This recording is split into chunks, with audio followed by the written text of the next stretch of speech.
Today on CCX News. This is out of control. I'm going to vote that we take a recess. Yeah, we'll do a recess. That's fine. Embarrassing for Brooklyn Park. A Brooklyn Park Council meeting gets heated. What started it all and what happens next? The Brooklyn Park City Council was supposed to vote to give a letter of reprimand to council member Maria Tran. The written reprimand was in response to a complaint accusing Tran of creating a hostile work environment for a city employee.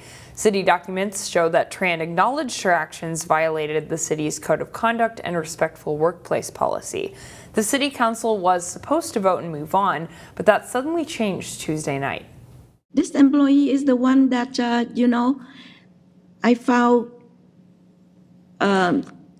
violation of using drug in the city premise.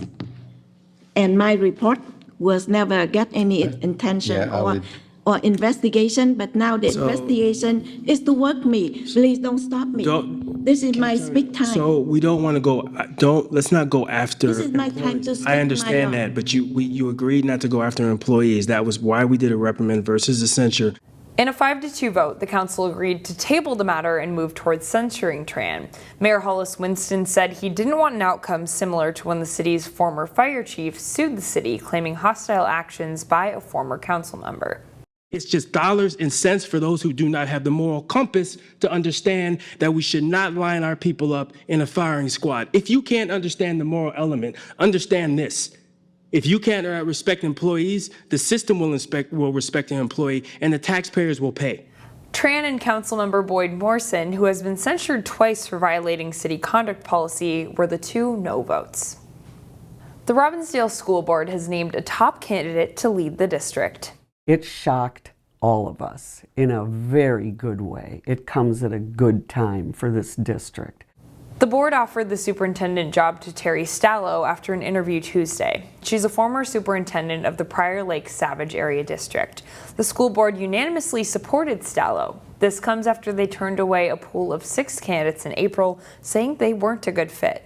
She's a data-driven superintendent, which is probably, again, one of the most important fits that Robbinsdale could have at this point.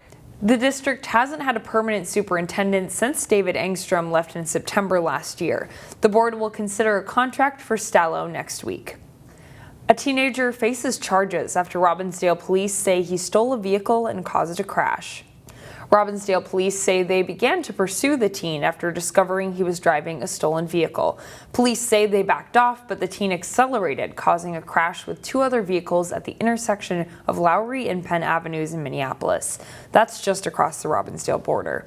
The teen suspect had suffered injuries in the crash. 3 people in the other vehicles were not hurt.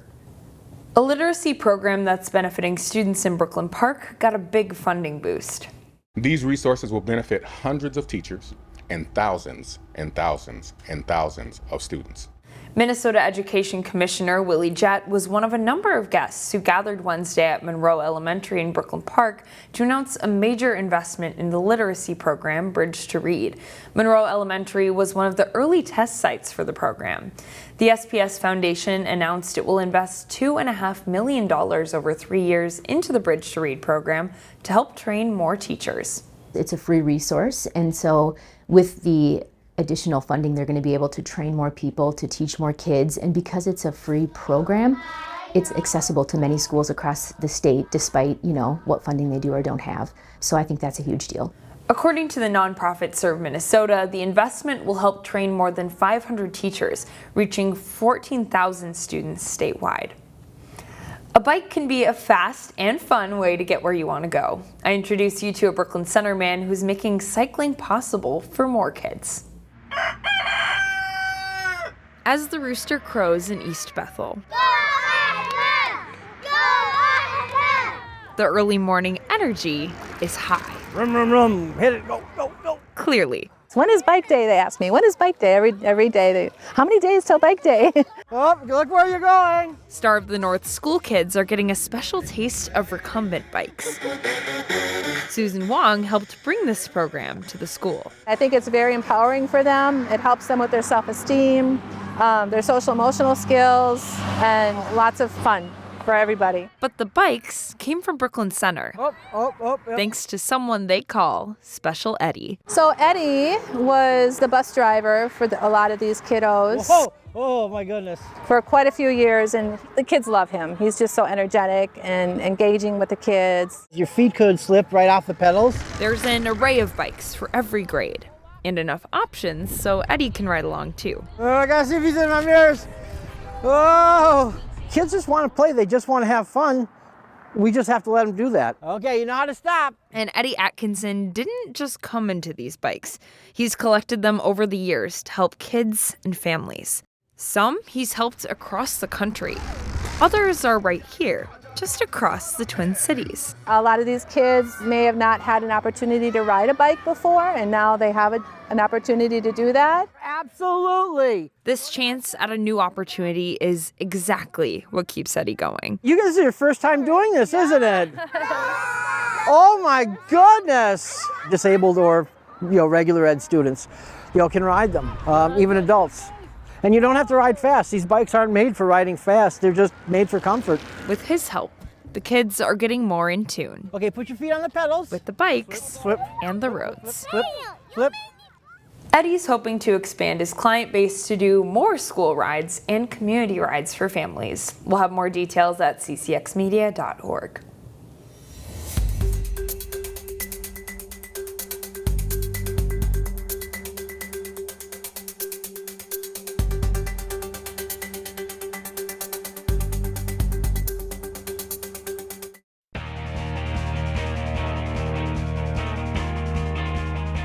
The Maple Grove softball team beat Centennial in extra innings to set up a win-or-go-home elimination game with Champlin Park in Section 5-4A. Chaz Moots has the highlights. In the regular season matchup back on May 7th, it was the Rebels beating the Crimson on the road 4-3. First inning, Champlin going to work early. Chloe Postma hit to center field. Alyssa Werns makes the catch for the out. Amanda Cottsmith takes from third and gives CP an early 1-0 advantage. Bottom three, Postma at the plate again. Chopper to Sarah Zimmerman. Nice stop and great throw at home, but Reese Remler just beats out the tag. Rebels would go up 3-0. They added 2 more runs in the fifth to go up 5-0. In the seventh, Crimson down to their final 2 outs. Ava Isle keeps Maple Grove alive. RBI single up the middle. But next batter, Jenna Steele grounder to second. Lauren Heltemus ends the game with a double play. The Rebels keep their season alive. They'll face Rogers in the section final on Thursday. Maple Grove ends its season with a 13-11 record. In Brooklyn Park, Chaz Moots, CCX Sports. After a loss to Edina late last week, the Armstrong softball team faced Wayzata in an elimination game in the Section 6 4A tournament. Third seed Wayzata taking on top seed Armstrong in an elimination game in Section 6 4A softball. Armstrong gets on the board as Sam Lynn delivers a hit to left field. Elizabeth Bray, who doubled, scores from second for a 1-0 Falcons lead in the bottom of the second. Same inning, and Gabby Burns gets an RBI hit to center field to bring Lind home. The Falcons go up 2-0 through 2. Wayzata battles back, though, down 2-1 when Ella Freeman smokes one to left field for a solo home run. That ties the game at 2-2 in the top of the fourth. And in the fifth, Freeman comes through again. Her base hit to left scores Sophia Ellswick, and the Trojans have the momentum and the lead at 3-2. But Armstrong rallies. Peyton Erickson's bases-loaded chopper to short is thrown high to first. 2 runs score on the play as the Falcons retake the lead. They add 1 more to lead 5-3. And relief pitcher Ella Cooley gets Freeman on strikes with runners at second and third to end a 5-3 Armstrong win. They also beat Edina and are playing the Hornets again Wednesday for the section title.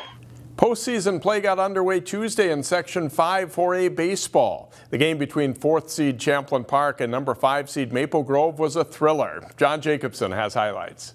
Second meeting of the season between the Crimson and the Rebels. Bottom of the first inning, Maple Grove starting pitcher Evan O'Dwyer gets the strikeout here. He strikes out the side in the first. No score after 1. Top of the second, the Crimson take the lead. Kellen Riskadal lashes a single into left field. Gavin Custerman wheels around and scores, and it's 1-0 Maple Grove, and it would stay that way for a long time. Tyler Fino on the mound for the Rebels and gets a strikeout to end the top of the 5th inning. His team still down a run. Bottom of the 6th, and the Rebels finally get to O'Dwyer. Nick Carlson drives a ball to the gap in right center field for extra bases. Chase Oxborough scores all the way from first, sliding in with the run, and it's 1-1. Later in the inning, Paul DeLong comes up with a huge hit. He singles back up the middle, and it brings home both Carlson and Ty McGee. The Rebels, with 3 runs in the inning, go ahead 3-1 heading to the 7th. But Maple Grove has a rally left in them. Connor Wilm sends one to the opposite field and to the fence in right. Brady Abbott comes in to score. The Crimson within a run at 3-2. Next up is Dylan Vocal, and with 2 runners in scoring position, the junior rips a single to center. Brody Berglund and Van Olsen, who had come in to run for Wilm, both score. Maple Grove leads 4-3 as they played 3 runs in the 7th. And with a tying run in scoring position for Champlin Park in the bottom of the 7th, the Crimson get the final out of the game. They win 4-3 and play at top-seeded Mounds View on Thursday. Osseo meets Spring Lake Park in the other winners bracket semifinal. Champlin Park is still alive in this double elimination tournament. In Brooklyn Park, John Jacobson, CCX Sports. Find more prep sports games and highlights at ccxmedia.org and follow us on social media.